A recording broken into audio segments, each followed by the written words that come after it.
What's going on, guys? Welcome back to the Identity Project. This time I have a very special guest, somebody that I first met back in the CrossFit competing world. He would always beat me in every workout, and he just it kind of made me so mad. I was like, why can't I keep up with this kid? And then he goes and snatches 300 pounds over his head like it's nothing. And I was like, all right, that's it. But welcome to the show, my man. Josh Littauer, how are you? I'm doing great, man. Thanks for having me. I really appreciate it. Absolutely. Were you snatching 300 pounds this morning? I certainly was not. No, my mornings do not start that way anymore. Although I will say I do try and keep my numbers pretty consistent, so I can still hit that if I have to. Yeah, dude, congrats on I saw that y'all are doing a little team competition. Are you getting back into the competing space or what's up, man? Only on the team side. I think my individual days are over. But having never done a team event and the new format with regionals going away and then going to sanctional events, we wanted to try and get a team sanctional event in. So, yep, we qualified to go to DC in April. So we're excited about that. I think it's gonna be really fun. Obviously I personally don't have much team experience, so we're training together every weekend and trying to figure our team out and whatnot. But yeah, it's been really good, and we're looking forward to it. That's awesome, man. Well, dude, I just commend you on keeping up your just athletic ability over the years since, we were competing at regionals. Because, I think my fitness capabilities right now, like there's no way in hell I could go and hop into a competition. So it's pretty impressive, man. Well, I will say, don't give me all the credit. My girlfriend Haley is also very fit, and she makes me work out with her. She says, if I'm going to be good, then I need somebody to push me, which means you need to come work out with me. So, which is in turn has been great for me. I've kept most of my fitness up, and we have a good time. That's kind of one of our quality times together is getting after it in the gym. So we certainly enjoy doing that. Yeah, that's awesome, man. I definitely think being able to share that, especially in being able to like go compete together.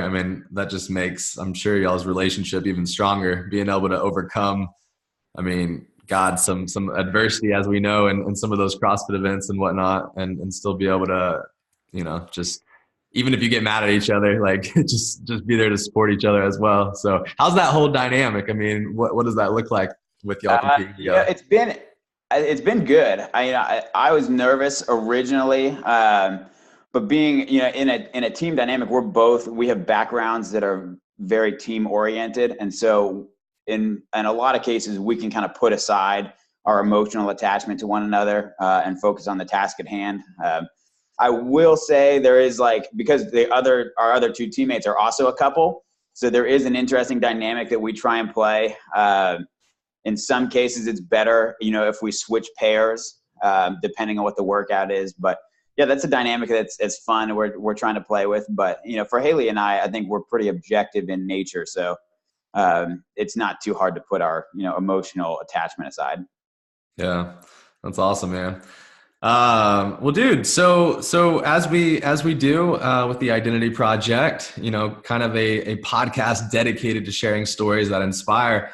I love to take people back, really just back to the beginning, like back to like elementary school days, and just kind of have them share their story, and then we'll kind of dive into a few different things along the way. But take us back, my man. I want to learn a little bit more about you and kind of how you've gotten to where you are today. Yeah, so I feel like I'm kind of an oddball in some ways. Like even my growing up was different than most people, but it certainly was formative in the way that it got me here. So I was born in Connecticut, so way up in the Northeast. I lived there for about 8 years before moving around, and then eventually my family settled into North Carolina. But I am the second of 8 kids. There's 4 boys, 4 girls. So I have an older sister, and then there's 6 that are younger than me. So the youngest now is a sophomore in high school. So I have an older sister who's a postdoc in microbiology. So most of what she says is way over my head. But then I have younger siblings that go all the way down to high school. So growing up, I think my experience was a little bit more unique because I didn't necessarily have, a lot of families are 2 to 4 kids. So the attention from parents is different. The way that you work as a family is a little bit different. Family dynamics are different. So I think I learned a lot of responsibility early on, especially as I had younger siblings, even as I was probably, 8, 9, 10 years old, starting to watch out for my younger siblings and have some responsibility in that regard, not, outside of my normal, chores and whatnot that you do. So I think having a big family was, I think it taught me a lot about responsibility. And then some of the things that we involved ourselves in, as a family as well. So I've been like in athletics my whole life. Both my parents were athletic. My mom was actually number 3 in the Big East in swimming, which is an interesting sport. We tease her that it's not actually an athletic sport, but I would definitely argue against that one. I am extremely impressed by those swim workouts. Oh my God. I would drown. I always say we at some point we have all tried our parents' sports. My dad played soccer, and my mom was swimming, obviously. And so I actually did swim for several years, but Speedo only looks so good for so long on my body type. So, I had to quit and go to a sport that actually made sense for me. But yeah, I swam, I played soccer. I started playing baseball as young as I could.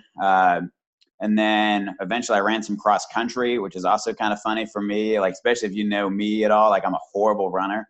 And then I wrestled through high school. And so the big ones for me were baseball and then eventually wrestling. And baseball, I played for about 12 years. I played all the way through high school from T-ball. So I'm left-handed, which is also an advantage in baseball, but I attribute most of the way that I operate in the rest of my life to disciplines and things that I learned from wrestling. I think you and I probably talked about this a little bit before, but the habits that you learn in a sport of that nature in terms of your discipline and your habits, your work ethic, the way you operate on a team, and some of that, it really translates well into the rest of your life. And so, actually, I'll tell you a few stories from wrestling because it frames things up nicely. I was horrible at wrestling. Like my freshman year, I'd never wrestled before. Like I really had wanted to try it my whole life, but never had the opportunity until I got to high school. So when I got there, I was like, dude, I got to do it. And I came in with this mindset, like, I'm going to be really good. Like all my cousins wrestled. They're from the Northeast and they were very good. I'm like, I have the body type for it. I'm going to be good. I was just terrible. I mean, I got wrecked. I was put on varsity by default because there was like nobody else in my weight class. And so I was 1-18 my freshman year. And the one win I had was a forfeit. So, so to say that I was terrible, I mean, like we joke, my mother used to watch through through her fingers with her hands over her face. Cause I just got demolished every match. But during that year, this is how naive I was a little bit too, is I told my coach when I walked in, I said, I'm going to be a state qualifier. And he chuckled at me. Like he didn't, like, it was no like, oh yeah, like pat on the back, I bet you will. Like he literally just like chuckled and handed my goal sheet back to me. And then like, that was it. I was like, so to me, that's very motivating for me. That's the type of person that I am. And so I was like, well, fine, I'm going to prove you wrong. So I proceeded to go out and get beat 19 matches straight. But after that, I was like, okay, now I have to start figuring out how to actually win. And so eventually, as I got a little bit better through the years, I actually started winning some matches. So sophomore year was a little bit better. I won I was like 15-17. So I still had a losing record, but it was better. And then I finally had a winning record my junior year. And then my senior year, I finished top 8 in the state. And so that was, so I did qualify to be, to go to state. And that was a big deal for me coming from nothing in 4 years, accomplishing a goal that when originally spoken was laughed at. And so that for me, it was certainly a really cool experience, but it's translated well into everything else that I do. So Yeah, absolutely. So was the coach that laughed at you, was he still the head coach when you were a senior and you took 8? Yeah. And so this was, we actually had a great relationship. Like the first, I'd still consider him to be one of the best coaches I ever had. And he was like an oddball kind of guy, like very quiet, never said much. And if he did start saying a lot, you knew it was bad. And so, yeah, I took all of his classes in high school, and then I obviously wrestled all 4 years. I was a captain for 2 of those years, and so him and I built a relationship. And I think one of the big things, even as I ended, I've lost. When you're at the state tournament, you lose your last match unless you win the whole thing. So I lost my last match, and when I walked off the mat, he gave me a big hug and he told me, "You've accomplished a lot more than just winning wrestling matches." And I think to me, even that was a pretty formative, comment or a little event in my life. Is no matter outside of the fact that I actually started winning matches and I accomplished a goal that I had set out to do, the relationships that I built, the team dynamic that we had, him and I had helped structure, and the discipline and the character traits that I learned through wrestling were significantly greater than winning any matches. So that was for me very, very formative. Wow. I mean, that's powerful. And especially at such a young age. I mean, I would argue that most kids at that age would probably take that and not really understand it fully, I think you being able to have, I don't know, just the insight to be able to just pause and take a second and reflect. It was the same for me with football and powerlifting and really all the sports. And I think that's why, sports are so important for kids growing up, because of the lessons that are taught. So man, that's powerful though. I don't think a coach ever went that deep with me in high school. I think it was definitely more about the wins and the PRs and all that type of stuff. But I don't necessarily think that, because it's funny, lately Alex and I have been watching some of these sports movies and stuff, and a lot of them have very similar lessons, right? And I started reflecting back through my years, and I was I definitely learned tons from sports, and it helped me so much in life. But God, some of these lessons that are being learned, I'm I wish I would have experienced that. That would have been life changing at an even younger age. Yeah, and I agree. I think, like I said, he was kind of a unique one. He never said much, but when he talked, you wanted to listen, And so I think I took a lot of what he said to heart. And as I, practiced and implemented and, did things that, he said, and even challenged him on some things, I think we grew pretty close. And so I think that was definitely, from a coach's standpoint, I never had a relationship that was like that with any other coach. So, I mean, and I played several other sports and had a lot of coaches, and he was definitely the closest to me. Yeah. I would say for me, it was probably my powerlifting coach, actually. He, it was kind of one of those same things. I mean, he definitely talked and, he cracked jokes and all that stuff, but he just demanded such a level of respect for him that it was almost he was a second dad for me. And, everything from hitting 6 a.m. workouts Monday through Friday, when you don't want to wake up and it's freezing cold. So just the discipline, in the weight room, from a strength conditioning standpoint, I was always that kid that I mean, I got a football scholarship. I was okay. I don't want to say I was good at sports, but not elite level, like D1 type stuff, right? But with the weight room, with like strength conditioning, like that was always like what I felt like I was the best at. I was like, and a lot of it was just simply because most kids didn't really care about the weight room. They didn't really take it serious. But yeah, shout out to Coach Collis out there. You're definitely probably my big mentor during that time. Yeah, I think what's interesting, and we can transition some of this too into like CrossFit as well, is the coaches in sports where mindset really matters tend to get closest to their athletes. So like for me, wrestling, and this is why wrestling translated really well into CrossFit. It's like a 6-minute sprint, like you are going as hard as you can for 6 minutes and that's it. So like if at any point you have a moment of weakness, in your mind where you're like, your head gives up and you're like, I can't fight this off. Like my arms are burning, my legs are burning, like my lungs are on fire.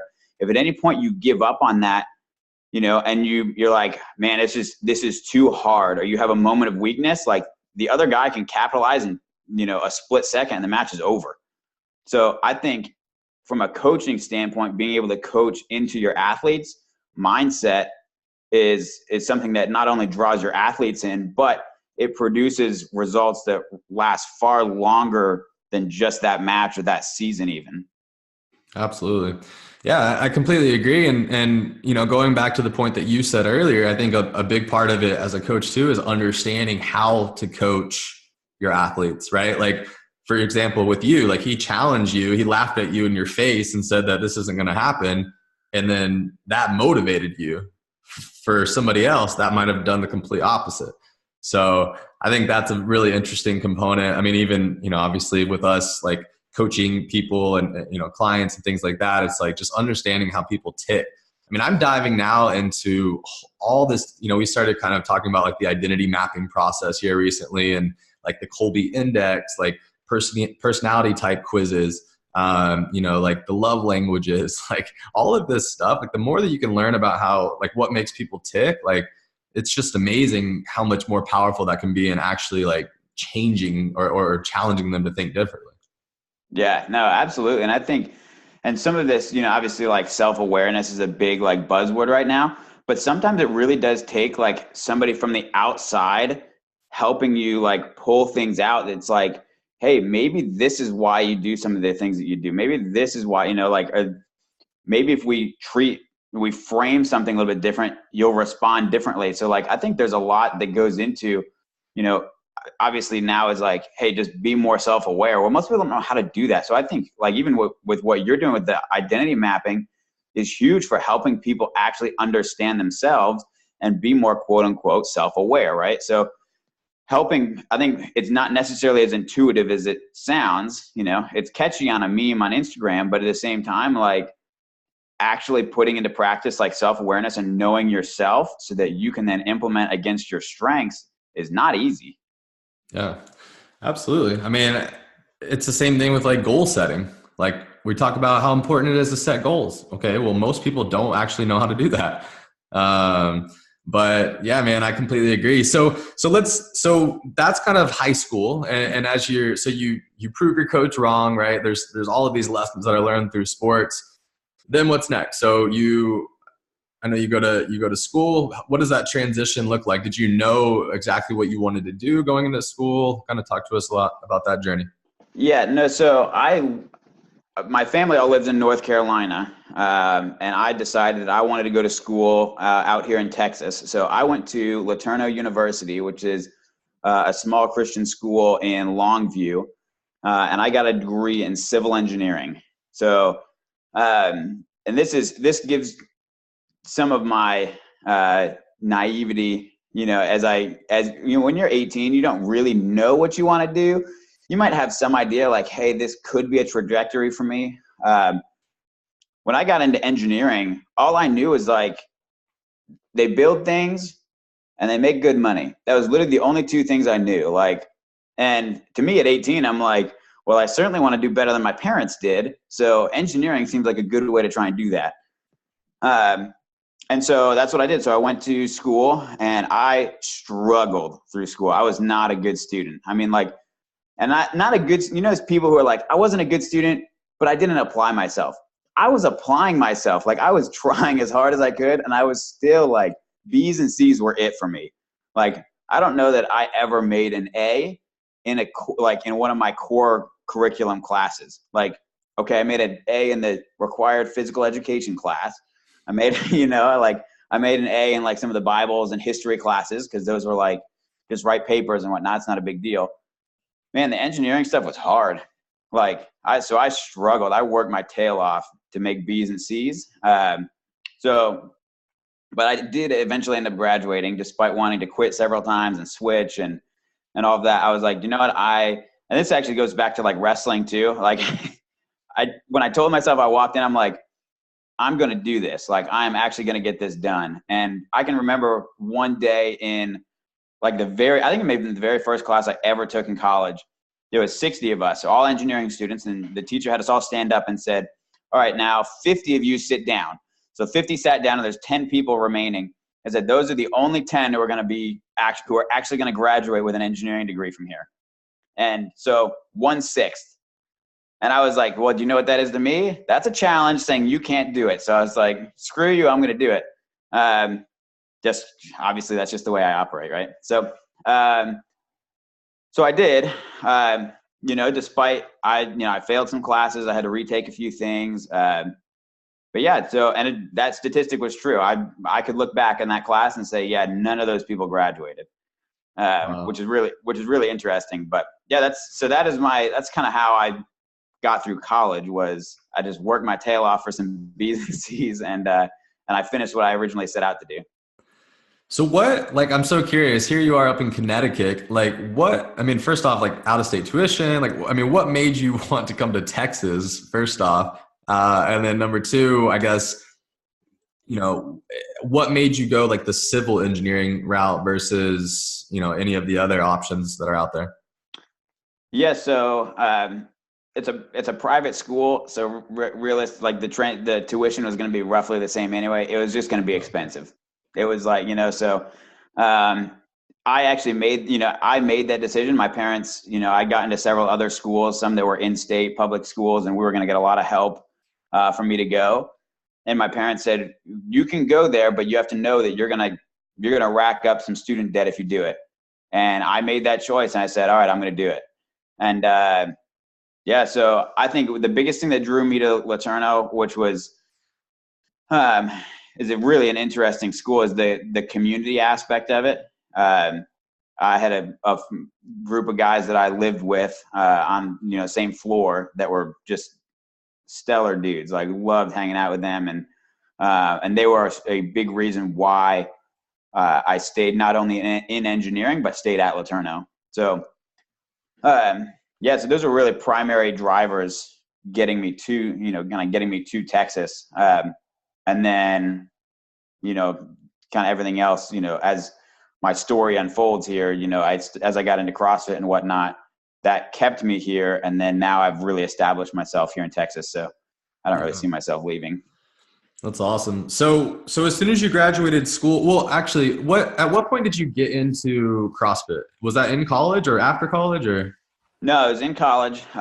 So that would have been fall of 2012 was when I first started doing CrossFit. And it's kind of like everybody else's story in CrossFit. I was like, man, this is stupid. Like, this looks dumb. Like, there's no way. Like, and at that point, I was doing some bro sessions. I was just trying to get big and whatnot. And I was like, yeah, this is dumb. I'm not going to do it. And then some guy, of course, challenges me and is like, I bet you can't do this. And I'm like, well, I bet you're wrong. Like, I don't have to do CrossFit to be able to do that. So I did one CrossFit workout, and I was hooked. I was like, this is awesome. Like, it reminded me like of early days in wrestling and like some of the workouts we used to do. And so, yeah, it did not take much to hook me. And then first, I can go through the whole progression here. So that was fall of 2012. I did the Open in 2013. And then at that point, like the whole regionals and games structure was different. But I was like 220th or something in the region in 2013. And I was like, I'm going to make regionals. And so 2014, they took like 48, I think. Was there not anybody that challenged you this time? with the regionals? Was that you for the first time challenging yourself? Um, yeah, I think I mean, I didn't even know you could compete in it until like, I mean, when I got into it, then there were some people who were like, "Hey, you're not bad at this." I'm like, "Well, I didn't even know you could compete apart from like local stuff." They're like, "Well, you could do the open and then regionals and the games." And I was like, that looks like it's for me. I think like, and so I set the goal of like, hey, I want to go to regionals. And so, yeah, that was like, I guess summer of 2013.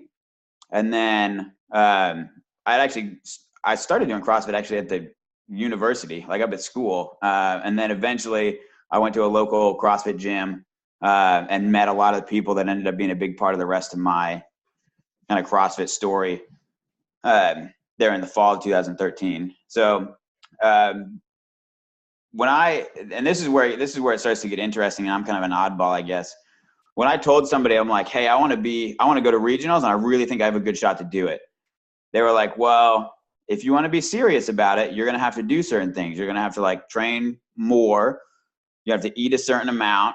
Like you're going to have to do a certain amount of things. So I was like, okay, well, I'm kind of a college kid. Like I was riding my bike to the gym, which I don't recommend in downtown Longview if you're ever there. But so I started getting help from people at the gym that helped. I mean, they covered my food.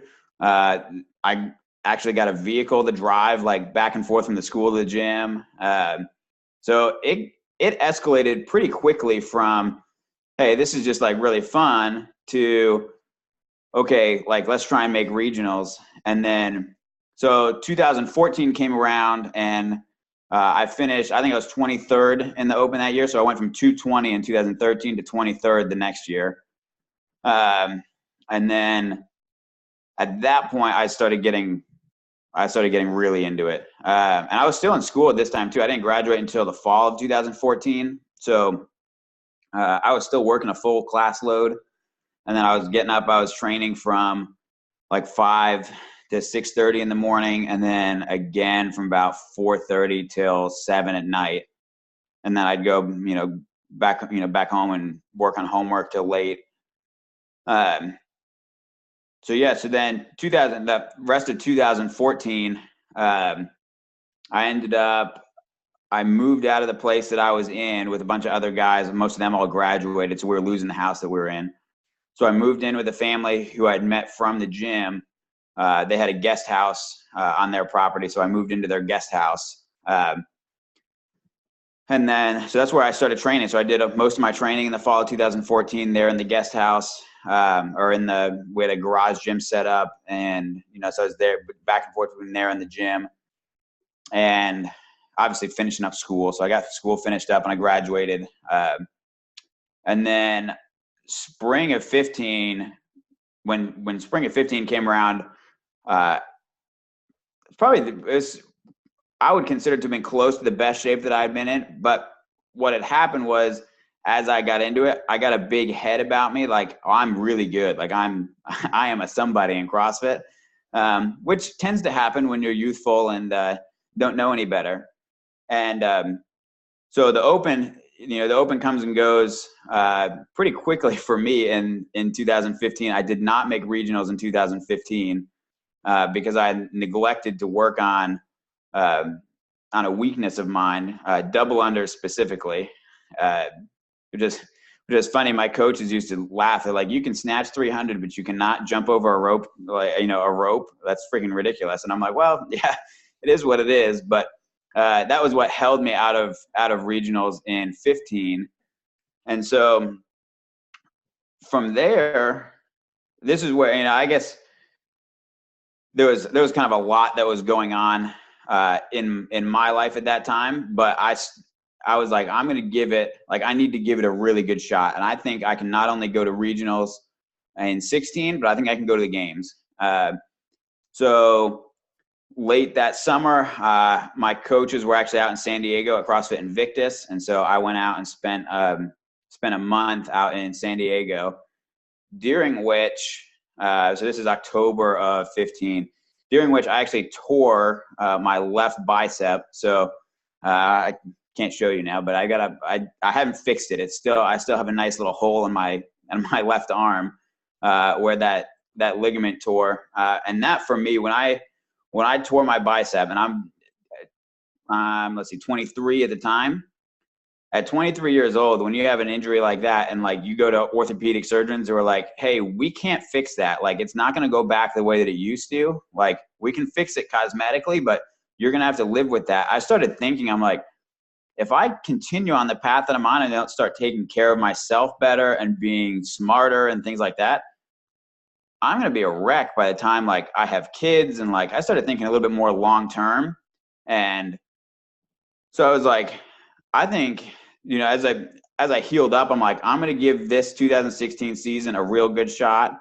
And I think I'm going to like quit training full time. I'm going to like get a job and whatnot. And so that's kind of basically what I did is as I healed up and like I came into 2016 season still real strong. I finished second in the Open in 2016 in our region, and then went to regionals and I finished ninth or 10th in regionals in 2016. So outside of qualifying for the games, but at that point, I was pretty well set. Like, I think I'm going to move on and start doing, you know, kind of doing the rest of normal adult life. So that was kind of how my, you know, progression went through CrossFit. And then as, you know, as the rest of, you know, past couple years have unfolded, there's been a lot of growth that's happened to me outside of it. Man, that's interesting. I also want to hit the point real quick about the bicep and how long after, like, what was that recovery process after? Because didn't you like throw up a snatch, like a pretty heavy snatch, like at some period after getting that done? I mean, because going back to the conversation with the doctor, like they're sitting here telling you that, you know, you're never snatching again, I'm sure, right? Yeah, you know, it's an interesting injury. It's not necessarily like you can come back from it. And because I tore where I did, it was like best of both worlds. Like, I clean tore through the bicep ligament, but did nothing else to the rest of my shoulder. So after it took about 8 weeks for it to really get back to like, I didn't snatch or clean or do pull-ups or anything like that for about 7 or 8 weeks. And then as I started getting back into it, I did a lot of shoulder rehab just to strengthen the rest of my shoulder. And yeah, by spring of 16, I jerked 400. I snatched 320, 325 or something like that. So I was back into it by later that spring. So yeah, it's definitely a weird injury, but it hasn't hindered me too much, you know, in the rest of, you know, what I've been doing, especially top end numbers. Like, it hasn't bothered me too much. That's crazy. That's literally mind blowing. I'm thinking about the emoji with like the head exploding right now. Like, that's where I'm at right now. So dude, so talk to me a little bit. I mean, obviously I've seen, you know, and we've talked, but like kind of the shift with like the social media and like the content that you're putting out, the blogs you're doing, like, you know, you talked about all of kind of the lessons that you've learned, you know, through sports and really like through reflecting over these last few years as you've transitioned from being an athlete, you know, and competing in sports, I guess, to kind of competing in the game of life.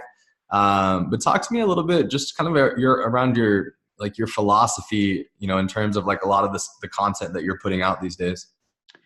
Yeah. So I think there's a big overarching theme is extreme ownership, right? Or discipline equals freedom, right? So if this concept that the more disciplined you are, the more freedom you actually have. And I think that's a concept that is becoming a little bit more popular now, but trying to get that into, you know, working that into your daily life, you know, whether that discipline is, you know, sticking to a specific diet or macros or things like that, or specific workout plan. Maybe it's getting up early every morning and making sure you get 30 minutes of exercise in.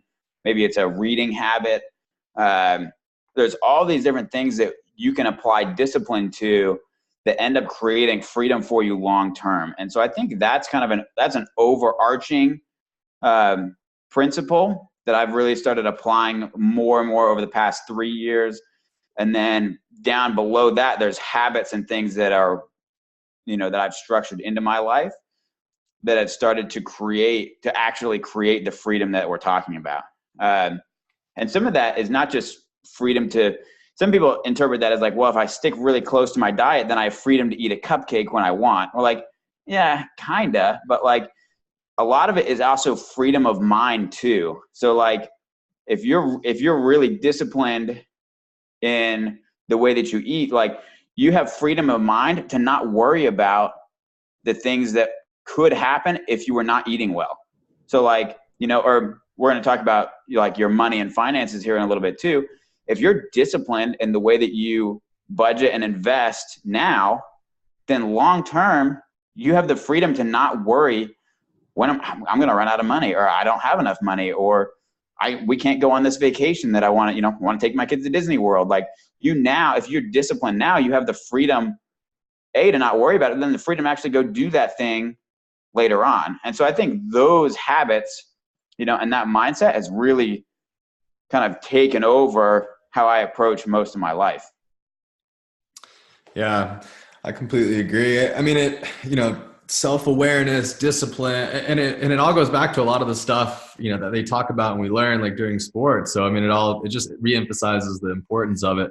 But I guess I'm curious, like, and maybe this was, because of growing up with like a large family, you mentioned kind of you wanted to be an engineer because you wanted to like be better off than your parents, things like that. But how did you go from like engineer to like having such interest in kind of finances and creating content on that? So I think one of the things, and this actually kind of ties into your identity mapping a little bit too. And like, life is really about perspective, right? So like the perspective that you have affects how you go about and how you treat everything in your life, right? So, your perspective or your context. So what context do you see certain things in? Growing up, when we talk about money, like money, I grew up hearing like money is the root of all evil. Money doesn't grow on trees. Like there's not really enough, to go around. If you're rich or wealthy, you probably cheated to get that money, and just none of those things are true.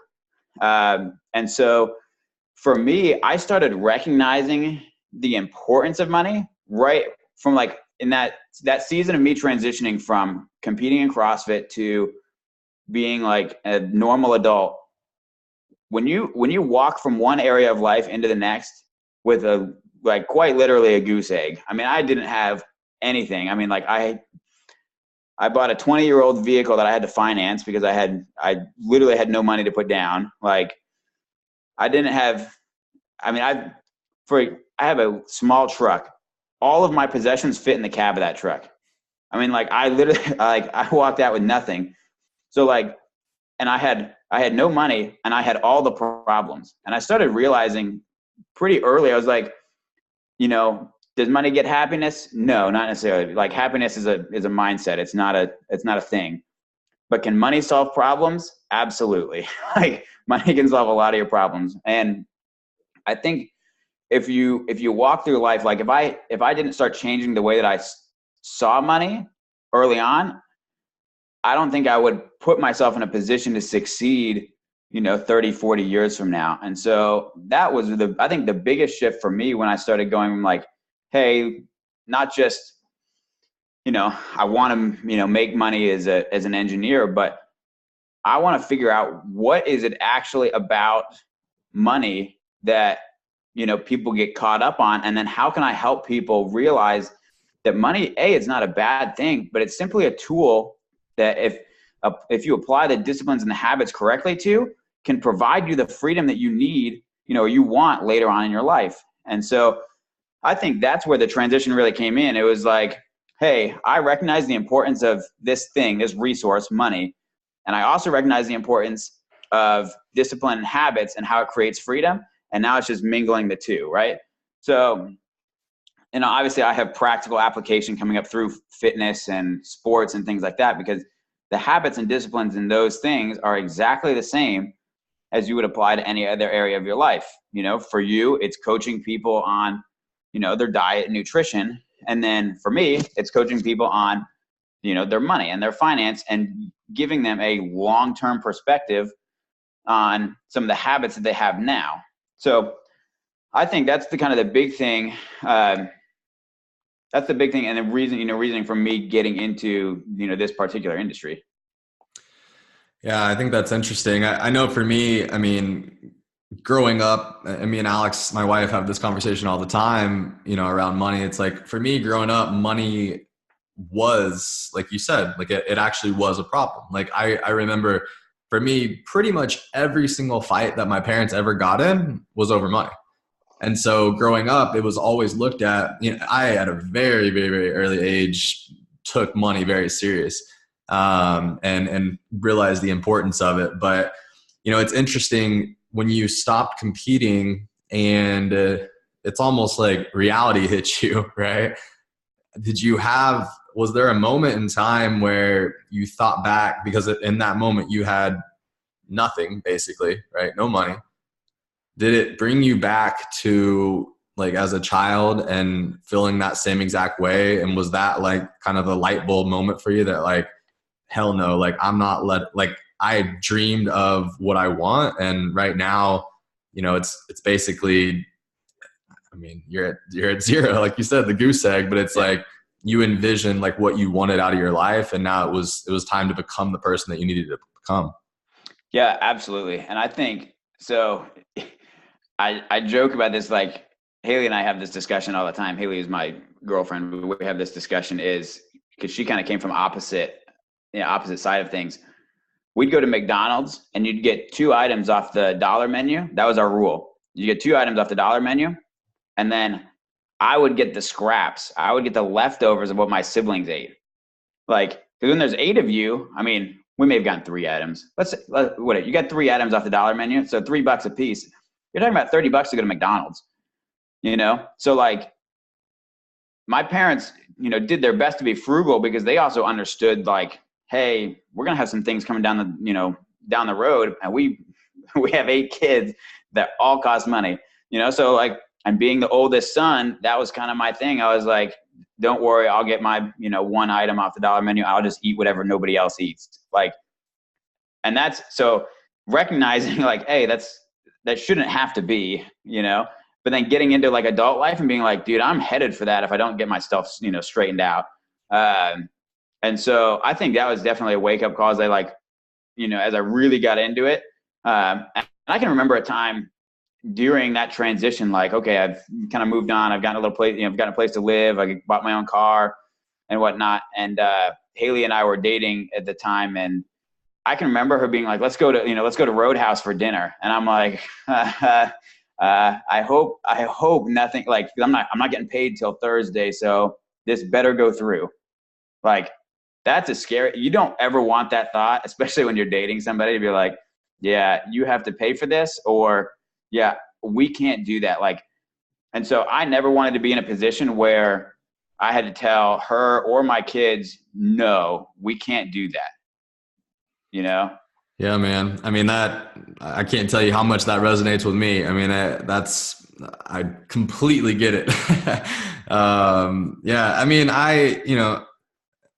I think that I really, like, looking back on growing up now, I mean, I really, really actually appreciate that I had to go through it. And look, there's a million people out there that have way better or way worse, upbringings than I did. I mean, things could have been a million times worse, but my dad, he was like, you're buying your own car. Like, as soon as you turn 16, like, you're paying for all your own stuff. Like, and that was just how it always was, but at the same time, it taught me, it instilled so much like discipline into me. But I remember being like in high school multiple times, like needing to get gas and not having money. And I would like literally, like, I'd pull up my change. Like I would take change up to the girl and get $2 worth of gas or whatever. And I was just like, man, fuck this. Like, I am not going to live my life like this. Like, I deserve better than this. And, but, yeah, dude, it's just crazy how we have to go through the storms, if you will, to, to have these light bulb moments, to realize, what it is that we want out of life. And, yeah, man, I think it's powerful. I think to go along with that too, like one of the things, even when you have those moments where you're like, man, this is not for me, you have to realize that you're in control. Like when you realize, like, and I think that's why the discipline and freedom comes in so hard, is like when you really realize like you're in control, then it's all on you anyway. So then like you can't even blame anybody else. If you can't blame anybody else, then the only thing you have to do left is actually start acting on whatever you want. So like I think when you start taking responsibility and owning your whole life, then you have just no excuse. Like you can't say Donald Trump is screwing me because of some policy he just put in place. Like it has no effect on you. You're in control of that. Yeah. Yeah, I completely agree. I mean, I think you said it earlier, like extreme ownership is the ultimate freedom. Like it's 100% true. I mean, and it goes back to like self-awareness too, and that's why, I mean, you and I love Gary Vaynerchuk so much because, he preaches this all the time, but, yeah, man, I mean, we all, like most people listening to this they live in America. Like nobody's holding you back from doing anything.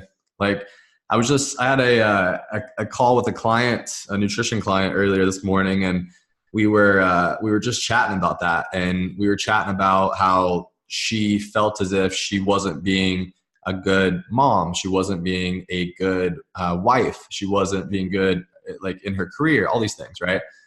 So I just simply asked her the question. I said, when was the last time that your husband told you that you weren't being a good wife? She was like, he hasn't. I was like, oh, when's the last time your kids said that you're not being a good mom? And they're like, they haven't. And then with work, and I was like, do you understand what I'm saying? Like you are literally creating the self-sabotage in your life. Like nobody's telling this to you except for you. And it's the same exact thing with everything. Every time we get stuck, right? We're in this spot, and it's like we can reframe the situation, like you talked about earlier, or we can just let it go and blow out a proportion and really just take control of our whole entire, day and week and month and year. So, yeah. Yeah, man, I love that. Having the power, it's really within you, but self-awareness, you got to create that awareness. And that's the challenging part. I think that's where having that outside perspective can help. Getting a coach, that can help. So dude, I want to respect your time. I could probably sit here and talk to you all day, but maybe we'll have to get you on here again and dive like specifically into the financial side of things, and we'll go deep on it for everybody listening here. But dude, I enjoyed learning more about your story, and yeah, we'll have to get you on here again for sure. Awesome, man. I really appreciate it. Thanks for having me on and letting me share a little bit. Absolutely, my man. Oh yeah, real quick, where can everybody find you at on social media? Where's your blog at? Where's all that? I think probably the easiest is just at Josh_Littauer. That's the easiest way to do it. I'm there on both Facebook and Instagram. I do a little bit on Twitter, but most of my stuff is Facebook and Instagram. Awesome, my man. Well, dude, thank you so much for taking the time. Yeah, absolutely. Thank you.